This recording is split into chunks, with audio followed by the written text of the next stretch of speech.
Telepon lah kami jam berapa itu bang. Udah habis itu akhirnya clear juga, alhamdulillah. Berarti Sally pernah, kalau anak-anak sekarang bilang pernah kena mental. Iya kena mental, mental breakdance banget pada pertama kali bayar kuliah memang bayar sendiri. Yang kedua kalinya, alhamdulillah ya lulus bidik misi. Jumpa lagi bareng saya Rizky dan saya Sukma di Rubik Ruang Bincang Asik.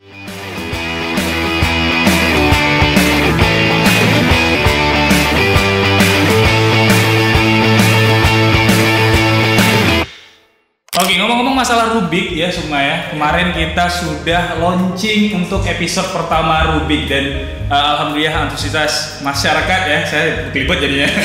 Antusias masyarakat cukup luar biasa dengan adanya episode Rubik yang pertama ya. Dan sampai saat ini juga viewersnya terus bertambah ya. Kita doakan bisa nyusul Ria Ricis atau Halilintar ya.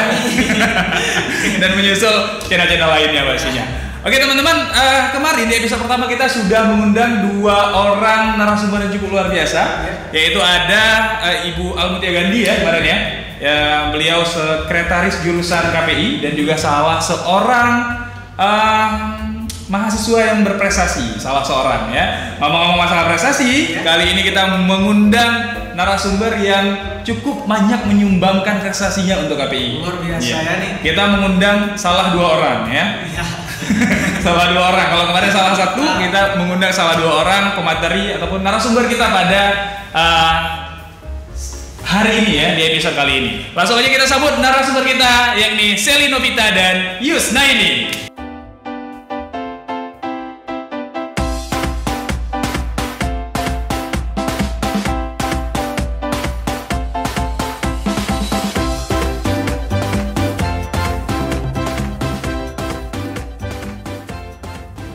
Oke, Sally Novita dan Yusnaini ya. Ini teman-teman di rumah nih pada bingung pastinya siapa dua orang yang sudah diundang dan diajak untuk ngomong di episode kedua kali ini. Boleh memperkenalkan diri terlebih dahulu, siapa dulu, Sally atau Yusnaini dulu? Atau saya dulu nih ya? Lihat-lihatan. Sally dulu boleh, Sally silakan. Oke, pasti teman-teman semua udah pada tahu saya Sally Novita, salah satu mahasiswi di jurusan Komunikasi dan Penyiaran Islam semester 7. Saat ini mungkin kesibukannya lagi sibuk skripsi kali ya Bang, dan anak semester 7 dan semester akhir, jadi palingan itu. Semester 7 semester akhir ya? Semester akhir ya? Ya kayaknya sih, padahal masih ada semester 14 ya Bang. Oke, silakan. Kenalan dulu ya. Iya, Bang. Karena kan tak kenal maka tak tahu. Iya. Kita sayang gitu enggak? Nama saya Yusnaini, Ya. akrab disapa dengan Yus. Jadi boleh dipanggil Yus aja gitu. Saya sekarang semester 1, salah satu mahasiswi KPI. Oke, berarti ini Yus, ini Sally. Yus dan Sally. Oke, cerita singkat awal mula masuk jurusan Komunikasi dan Penyiaran Islam. Dua-duanya mahasiswa KPI kan? Pastinya dong. Jangan dulu ditanya, bukan dulu kan? Oke, Sally dulu boleh.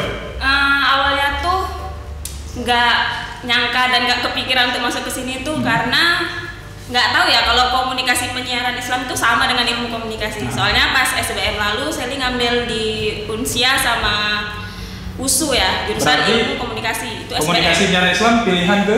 Nggak ada Bang. Oh, nggak ada ya? Soalnya nggak tahu kalau komunikasi dan penyiaran Islam itu sama dengan ilmu komunikasi kayak gitu kan. Ya udah, jadi pas SBM kemarin ngambil itu di USU dan Unsia. Nggak lewat ya kan, udah ini teman Menguak luka lama ya? nggak lewat ya kan, udah mandiri ya kan, mandiri teman-teman pada ambil, kawan-kawan SMA tuh pada ngambil di Unsam. Unsam, entah jurusan apapun di Unsam. Nah pas saya lihat prodi-prodi di Unsam kok keguruan semua, pertanian, teknik, bukan Sally banget gitu loh. Habis itu lama-lama abis itu kan abis di Unsam nyari prodi-prodi di IAIN Langsa. Saya tengok-tengok BKI kan sama aja sebenarnya, cuman ada Islam-Islamnya karena kita IAIN Langsa ya kan. Abis itu pas ketengok jurusan KPI kok Komunikasi Penyiaran Islam, baru searching di Google, kok sama kayak jurusan ilmu komunikasi, jadi ambil jurusan KPI ini. Habis itu Biasanya kan kita ada dipilih ya, pilihan 1, Iya, pilihan 2. pilihan 1, pilihan 2. Saking senangnya dengan KPI, saya di pilihan 1, pilihan 2 ambil jurusan KPI. Asik. Pilihan satunya KPI di mana? KPI di sini juga. Di sini juga. Di duanya di sini juga. Oh, bisa gitu. Enggak, pas mandiri, Bang. Iya. Pas mandiri 2 pilihan juga. Nah, kan 2 pilihan kan. Harusnya kan jurusannya beda. Iya, Kalau saya ini iya. 2-2 jurusan KPI karena Oh, bisa. bisa. Oh, nggak tahu. Ini kalau Iya. padahal dalam hati kalau nggak lewat, aduh nggak tahu lah. Saya lewat, alhamdulillah. Oke. Yes, silakan. Cerita singkat nih. Kita singkat. Kok bisa sih masuk KPI? Ya karena awalnya tuh kan baru-baru masuk ya semester 1. Jadi pas dulu masih baru tamat SMA, kepikiran pasti sama orang mau kuliah di mana nih, jurusan apa. Jadi pas kali waktu itu prodi KPI di IAIN Langsa ada ke sekolah di dalam Sosialisasi. Jaksa Usikula. Nah, di situ jatuh cinta sama KPI. Di situ udah diperkenalkan kayak mana komunikasi, jurusan komunikasi nanti belajar apa-apa aja. Itu Yus merasa diri Yus nexeng di situ. Memang udah ini diri Yus di situ. Kalau misalnya Yus mencari bakat, minat Yus pasti nanti akan jumpa di situ. Jadi Yus mikirnya kalau misalnya ambil komunikasi, pasti nanti berpengaruh sama dunia bisnis Yus. Karena Yus ada jalan bisnis juga. Karena pun apapun yang kita lakukan, apapun yang kita hadapi di dunia ini pasti nanti ujung-ujungnya komunikasi yang diperlukan. Iya, Jadi pasti. komunikasi itu penting kali. Makanya Yus mikir ambil komunikasi nanti bisa masuk mana aja, pasti prospek kerjanya luas. Jadi Yus milih komunikasi dari Jaksa Usikula tuh sampai sekarang Yus berpikir komunikasi itu kehidupan Yus rumah kedua. Oke, dari program Jaksa Usikula ya, Jaksa Usikula, terus Yus juga mendapatkan ekspektasi yang luar biasa tentang KPI. Sampai saat ini, apakah ekspektasi itu terjawab atau ekspektasi itu di luar dari apa yang Yus harapkan? Ya, udah pasti jelasnya lah terjawab, dan bahkan terjawabnya tuh lebih dari yang Yus bayangkan. Oh.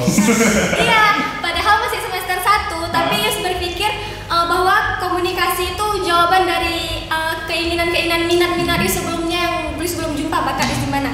Dan padahal di dalam komunikasi Yus bisa ngikut-ngikut apa gitu, ngikut lomba.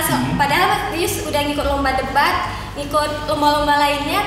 Di situ Yus berpikir ini pakai ilmu komunikasi. Jadi apa-apa tuh komunikasi perlu. Iya, sampai hari ini diundang kemari ya. Iya. Pastinya karena masuk KPI. Karena masuk KPI, lagi-lagi KPI. Nah, ngomong-ngomong nih, Sally, mungkin kegiatan selain kuliah, mungkin kegiatan yang ditekuni saat ini apa sih? Iya Bang, kebetulan Sally juga kontributor di Puja TV dan media-media online lainnya.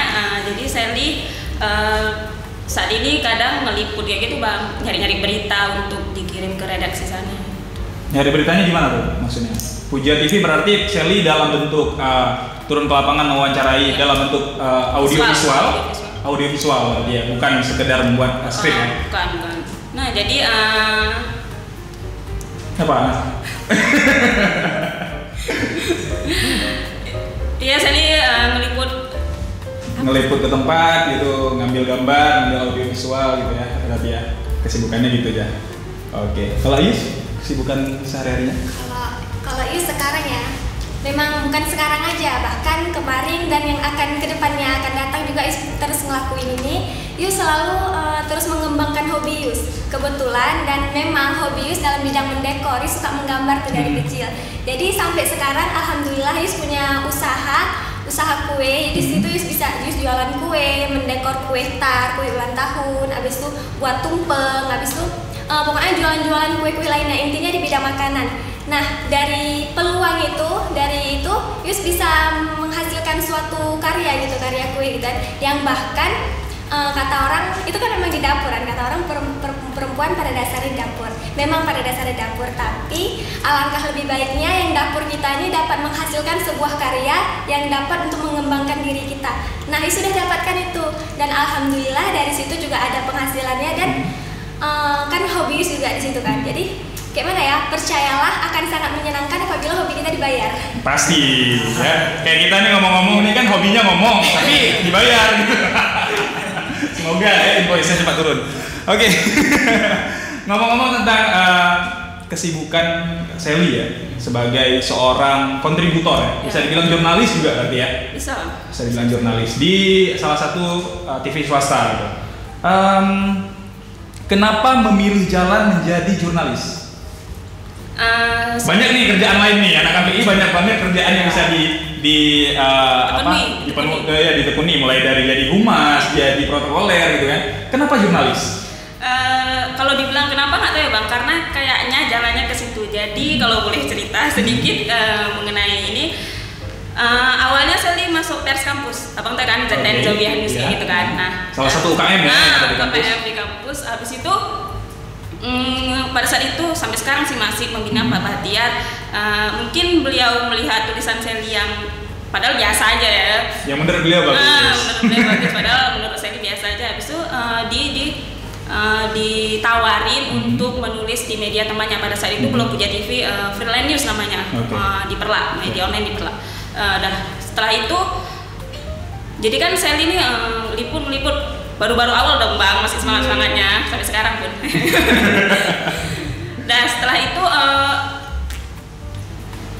ingat nggak Abang pas waktu kasus pembuatan karikatur Nabi Muhammad di Perancis tuh? Nah itu kan pada heboh-hebohnya tuh, di Langsa juga, di Tamiang juga. Nah pada saat itu ini memang nggak boleh ditiru ya. Jadi saya itu nyari nomor korlapnya, saya chat, Bang ini kayak mana? Nggak ke lokasi, maksudnya kan harusnya kita sebagai jurnalis ke lokasi. Tapi kalau pada saat itu saya enggak. Ini korlap Atam, Bang Khairil kalau nggak salah namanya pada saat itu. Sally dapat informasi dari dia kan mengenai demo di sana. Nah habis itu Sally selalu bilang kalau sama narasumber bilang kayak gini, Bang atau Kak, Bu, Pak, kalau ada info lain bisa kabarin ya, kayak gitu kan. Pada saat itu Bang Khairil nelpon dah selang beberapa minggu kemudian ditawarin, Dek ada yang nyari wartawan nih di Puja, gimana mau nggak? Oh Abang kalau mau Abang kasih nomornya ya. Terus saya bilang, ya udah Bang kasih aja nggak apa-apa. Saya kirain tuh kayak media online biasa nulis berita. Jadi saya mikirnya, oh kok bisa nih nanti freelance kayak gini nulisnya, nanti edit sedikit kirim ke Puja. Kirain kan kayak gitu. Rupanya ditelepon lah. Sampai begitu ya. Ya, ditelepon terus? Ditelepon sama pimpinan redaksi Pujanya kan, ditelepon ditanya-tanya, bisa ini nggak? Habis itu saya bilang, ih nggak bisa Pak, soalnya kan itu kayak audio visual, saya ini nggak ada basic ke situ loh, cuma nulis doang. Dan habis itu nggak apa-apa, nanti dalam beberapa minggu ke depan kirim aja berita-berita, nanti biar saya ajarin kayak gitu kan. Ya udah, saya kirim. Puncaknya pas kalau nggak salah hari itu kenaikan bahan pokok itu baru tayang di Puja itu kayak wah rasanya. Biasanya kan cuman media online ini ada visualnya kayak wah. Ini berita yang keren buat nih gitu ya. Apalagi di ujungnya dari Langsa Sedi Novita melaporkan untuk Puja TV Aceh. Wah. Ada kebanggaan sendiri gitu ya. Kalau ini apanya tuh? Oh iya, pertanyaannya gitu ya. Sudah ini ngomong-ngomong nih kan, selain kuliah mungkin sudah pernah mengikuti perlombaan. Prestasi apa yang sudah diraih untuk saat ini? Untuk saat ini ya, kan baru tamat SMA, pasti prestasinya sekitar ada SMA, dan di kuliah pasti juga ada karena semester 1. Jadinya tuh dari awal tuh dari SD ya. Dari SD saya memang udah suka ikut lomba tuh, ikut puisi, bahkan juara kelas, sering bawa pulang piala di rumah. Kalau TK emang nggak TK. Biasanya SMP juga gitu, dan di SMA-nya alhamdulillah dari pertama masuk SMA sampai Istama dia selalu juara kelas, juara 1. Dan pun pas masih SMA kelas 1 tuh pas kan gabung di OSIS, anak OSIS, jadi pada saat itu ada pentas seni kelas 3, perpisahan kelas 3. Nah, yang pentas seninya tuh kan di Cakdon kan, Bemku Langsa. Nah, di situ Yus dipercaya sama sekolah untuk jadi presenter non formal. Nah, di situ Yus mikir, kayak mana bisa apa enggak gitu ngomong di depan umum. Di situ pertama kali Yus ngomong depan umum secara luas besar kayak gitu kan. Jadi Yus berpikir pasti kayak mana caranya harus bisa komunikasi dengan bagus gitu kan. Jadi pas di situ Yus memang benar-benar memang berpikir basic Yus harus pandai ngomong gitu, memang harus ke situ. Jadi pokoknya senang gitu bisa jadi presenter non formal gitu kan. Pastinya orang berpikir kalau prestasinya harus juara, tapi menurut Yus kalau isunya kayak gitu itu udah prestasi. Udah prestasi bagi diri sendiri. Dan selain itu pas SMA juga Yus pernah jadi delegasi Duta Sadar Hukum 2 kali dan juga pernah jadi delegasi Duta Kantimnas Keamanan Ketertiban Masyarakat pada saat kelas berapa ya? Kelas 2 2018 kalau nggak salah. Ya, dan Yus pas itu dulu juga pernah ini juara 1 LDBI, Lomba Debat Bahasa Indonesia sekabupaten. Luar biasa. Selain itu Yus juga pernah ikut pentaspai. Pentaspai-nya tuh dalam bidang debat juga, cuman debatnya tuh dalam bidang agama. Nah, itu Yus meraih juara 2 sekabupaten. Juara 2, jadi nggak jadi diberangkatkan. Dan kemudian nggak berhenti di situ. Pas udah tamat SMA pun ini kan masih baru-baru Yus di kampus. Pernah menjadi delegasi kampus dalam Olimpiade Agama, Sains dan Riset se-Indonesia yang dilaksanakan oleh UIN Araniri. Dan Yus juga pernah sekampus juara 1 dalam Syariah Competition dalam bidang debat hukum juga. Itu kan butuh skill komunikasi. Pasti ya. Komunikasi, jadi nggak nyesel gitu masuk komunikasi karena memang diperlukan kayak mana cara kita berbicara yang sopan dan santun berdasarkan fakta gitu. Karena ngomong-ngomong gini, sorry saya jeda nih ya. Tadi saya tertarik dengan salah satu olimpiade yang diadakan di UIN ya. Ini UIN Araniri, OASE ya? OASE ya. Juga ada ini olimpiade ini nasional startup competition. Apa itu? Nah, itu saya tentang bisnis, komunikasi juga di situ di dalamnya. Nah, di situ membicarakan tentang bagaimana bisa menciptakan suatu produk yang belum pernah ada di dunia ini dan bagaimana kita berpikir secara inovasi menghasilkan suatu karya. Dan pada saat itu saya bersama tim bisa menghasilkan suatu karya dan alhamdulillah juara 1 se-Indonesia yang dilaksanakan oleh Unisnu Jepara di Jawa Tengah. Wow, itu maksudnya tim mewakili kampus atau mewakili gimana? kampus. Mewakili kampus. Juara 1. Juara 1 Wah, boleh tepuk tangan dong. Karya seperti apa sih yang dibuat di sana? Untuk karyanya namanya My Mangrove. My Mangrove. Isinya apa tuh? Kenapa My Mangrove? Isinya apa ya? Ya My Mangrove pastinya mangrove. Pasti teman-teman, abang juga pasti tahu kan kalau misalnya mangrove di Kota Langsa tuh kan apa ya? Ikonnya Kota Langsa. Memang pusat wisatanya Kota Langsa tuh mangrove. Apa-apa kalau misalnya orang luar ke mangrove nih kunjunginnya, wisatanya mangrove. Jadi tuh mangrove tuh memang kayak ekowisatanya Kota Langsa. Jadi itu kami berpikir kayak mana caranya dari pusat perhatiannya Kota Langsa ini dapat menghasilkan suatu produk yang produknya ini bisa menjadi oleh-oleh ciri khasnya Kota Langsa. Karena kan coba misalnya kita lihat di Kota Langsa ini kalau oleh-oleh kan pasti cuma terasi, apalagi kopi gitu kan. Kecap ya. Kecap itu oleh-oleh Kota Langsa. Itu kan belum ada ciri khas Kota Langsanya. Belum ada makanan jadi gitu ya yang langsa banget. Yang langsa banget gitu. Yang langsa banget, yang ada apa nih gitu kan. Kalau My Mangrove itu kan mangrove memang ikonnya Kota Langsa. Jadi berpikir untuk buat makanan dari buah mangrove. Jadi dari buah lindur mangrove itu kami menghasilkan mochi mangrove yang kami sebut momang. Dan ada menghasilkan sirup mangrove, roti mangrove, sama selai mangrove. 4 produk kami angkat. Jadi pada saat itu pas pengumumannya nih masih deg-deg. Pertama memang berharap menang, tapi nggak berharap juara 1. Pasti mikirnya harapan gitu kan, karena nggak mungkin juara 1 gitu. Emang harus dimulai dari harapan gitu. Kita harus berharap jadi juara 1. Berharap. Jadi pas udah disebutin harapan juara 2, juara 3 tuh udah berpikir oh ini nggak lewat, ya udahlah gitu kan. Udah pasrah, udah ya udahlah. Karena tinggal sisa-sisa nih ya, tinggal juara 2, juara 1 pokoknya.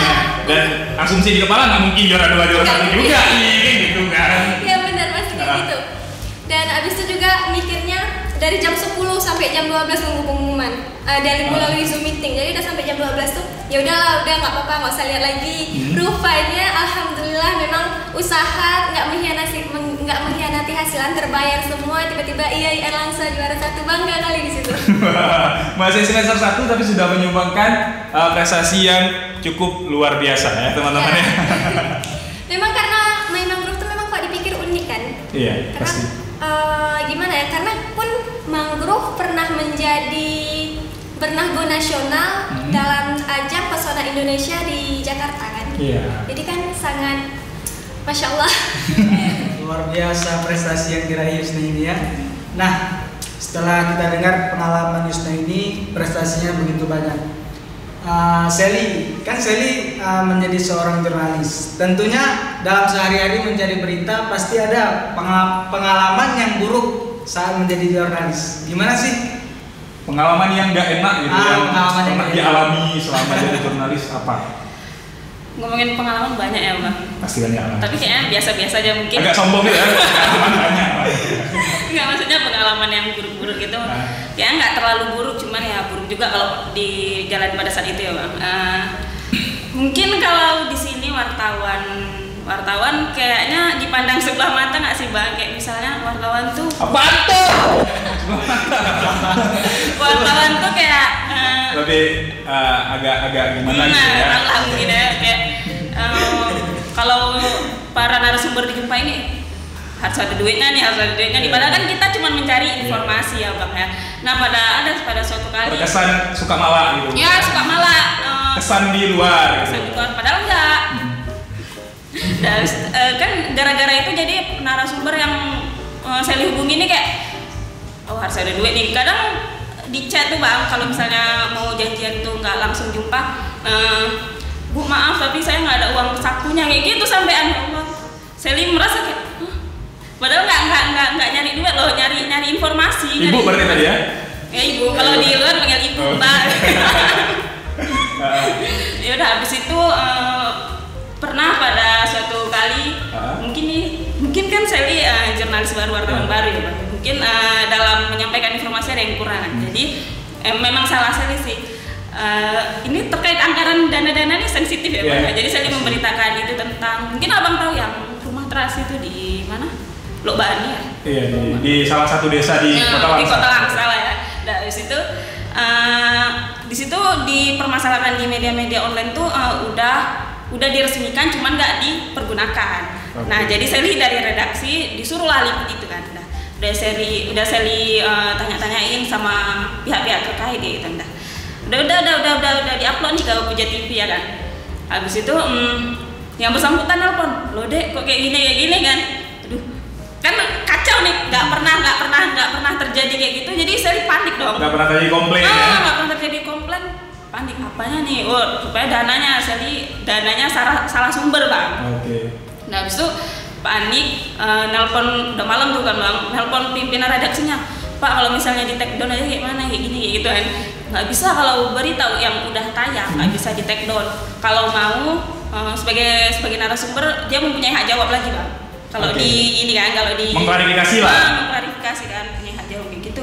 Makanya Ibu tuh nggak mau marah. Ya udah, habis itu Sally panik, habis itu pelan-pelan saya dijelasin, nelpon lah kami jam berapa itu Bang. Udah habis itu akhirnya clear juga, alhamdulillah. Berarti Sally pernah, kalau anak-anak sekarang bilang pernah kena mental. Ya kena mental, mental breakdance banget macam-macam itu Bang. Besok-besok nih kalau nyari nih harus hati-hati. Hati-hati. Skeptis. Nah, selama ini kan mungkin banyak prestasi dan pengalaman. Ngomong-ngomong nih, kalau kuliah ini siapa sih yang biayain? Ya, Yusna ini atau Sally? Silakan dua-dua. Boleh. Kalau ini kan udah kerja nih pasti kan, dua-dua kan. Pasti kan ada penghasilan. Pengen tahu aja siapa yang biayain kuliahnya. Apakah ada seseorang di luar sana kayak gitu? Kalau nggak ada, saya siap biayain. Tapi memang alhamdulillah kali kan, walaupun punya bisnis sendiri gitu, walaupun kecil-kecilan, tapi alhamdulillah kan masih semester 1, jadi bayar uang kuliah sekali, sama ini baru sekali, baru 2 kali. Jadi pas pertama kali bayar kuliah memang bayar sendiri. Yang kedua kalinya alhamdulillah ya lulus bidik misi, beasiswa bidik misi. Jadi kalau untuk uang kuliah nggak mikir lagi, ada yang nanggung. Alhamdulillah kali memang. Ya pastinya bidik misi juga kan ada persyaratan khusus ya. Jadi persyaratannya juga jangan sampai diloskan, ntar dicabut bidik misinya. Salah satunya harus berprestasi. Harus berprestasi. Kalau ini Kalau Sally, gimana Sally? Masih sampai sekarang masih orang tua ya. Masih orang tua. Mau ikut bidik misi karena mungkin ayah pegawai jadi nggak bisa. Okay. Kalau berprestasi Sally nggak berprestasi ama di bidang akademik, jadi ya masih orang tua gitu. Itu berprestasi loh Sally. Itu berprestasi. Kenapa Sally diundang kemari? Karena prestasi Sally udah menjadikan anak KPI itu seorang anak KPI sesungguhnya gitu, menunjukkan kepada orang-orang di luar sana kan. Mungkin kalau di bidang akademik kali ya Bang, kalau ini Sally. Ini kan akademik juga. Ya. Akademik yang di lapangan. Oke, mungkin terakhir nih ya, bisa kasih motivasi atau kata-kata penyemangat untuk rekan-rekan yang lagi nonton, atau untuk adik-adik yang mau masuk, atau untuk siapa aja lah, mau motivasi, mau kalimat ajakan, silakan. Siapa duluan? Sally, ini. Ya udah saya duluan. Ayo siapa? Siapa kan saya duluan? Boleh. Mungkin apa ya? Untuk kalimat berprestasi, kalimat penyemangat. Kalimat motivasi dan penyemangat lah. Motivasi mungkin Sally sendiri butuh disemangatin ya. Asik. Belum ada penyemangat berarti ya, belum ada penyemangat. Nah, buatnya rekan-rekan di luar, Sally butuh penyemangat ya. Sally butuh penyemangat. Masih lemas karena belum disemangatin ayah. Enggak, oke, canda. Ya bisa jadi thumbnail nanti tuh. Sally butuh penyemangat, nggak disemangatin ayam. Mungkin kalau jadi jurnalis ya, mungkin kita sebagai perempuan, kalau bahas perempuan mungkin ya Bang. Kalau perempuan kan kadang Sally diundang ke Kodim kayak temu ramah sama dandimnya. Itu kadang kalau sebagai perempuan Sally kayak minder, itu kan laki semua, cowok semua kayak nggak enak, malu, takut ini takut itu, padahal biasa aja. Nah, harusnya kita sebagai perempuan nih harus beda, harus yakin kayak gitu. Apalagi kita hidup di negara yang sangat patriarki banget ya, yang apa-apa tuh harus laki. Kayak kerjaan jurnalis ini Perempuan nggak dianggap, perempuan bisa segalanya. harus multitasking ya kan, bisa masak, bisa Sambil berkarir ya. Nah, itu jawabannya di KPI nggak pernah pandang bulu ya kan? KPI kayak cowok sama. Buktinya ini 2 orang yang diundang, cewek 2. Nah, jadi kita sebagai perempuan tuh harusnya tetap bersinar di antara kaum lelaki gitu loh Bang. Nggak usah malu, nggak usah apa, karena kan kita nih perempuan, kalau kadang Sally sebagai jurnalis tuh anak cewek lo ngapain panas-panasan ini itu nyari berita, kadang kan kayak gitu Bang, panas-panas nggak kenal waktu, banjir ikut kebanjiran, panas ikut kepanasan. Ya udah, jadi jangan pernah takut jadi perempuan. Atau lagi Tetap bersinar tuh ya Pak? tetap bersinar di antara Sinar-sinar yang lain. Tetap bersinar di antara para laki-laki ya. para laki-laki, Karena apalagi juga Ibu Kartini kan juga udah bilang kan, habis gelap terbitlah terang. Jadi terangnya ini udah terbit nih bagi perempuan, jangan diredupkan. Iya, jangan diredupkan. Jangan Kita harus diredupkan. meneruskan ya Bang. Pastinya. Gimana caranya? Kalau Yus ada nggak nih kata-kata motivasi atau ajakan atau apalah gitu? Kata-kata ya. Apa ya? Jadi tuh masih muda ya kan. Teruslah berprestasi, teruslah berkarya, teruslah berproses selagi kita belum butuh. Kalau udah butuh untuk apa lagi? Uang mencukupi, kebutuhan mencukupi, orang tua mendukung. Jadi tunggu apa lagi? Tunggu usia tua, tunggu menua, semuanya nanti usai sendiri. Jadi selagi masih muda, belum butuh karya, maka berkaryalah. Jangan sampai udah terjepit membutuhkan karya baru kita melakukan suatu usaha. Agar kita bisa, jadi berproseslah, maka kamu akan bisa ke depannya. Karena tanpa proses nggak akan ada cerita ke depannya. Pastinya. Oke. Terima kasih untuk kedua narasumber kita pada hari yang cukup luar biasa ini ya, episode kedua kita pastinya. Masih episode premium nih ya, masih episode yang luar biasa ya. Masih hangat-hangatnya, dan kita doakan juga video yang kedua ini naik terus-terusan ya. Amin. Kita doakan juga untuk Sally dapat beritanya semakin keren, penulisannya semakin keren, penayangannya semakin keren. Yus juga dengan bisnisnya yang terus semoga lebih meningkat lagi, dan di semester 1 ini juga bisa menjadi mahasiswa semester 2, semester 3 dengan segudang prestasi ya. Amin. Oke, sampai di sini dulu pertemuan kita di episode kedua kali ini. Saya Rizky Armanda Dan saya Sukma Irawan. masih di Rubik Ruang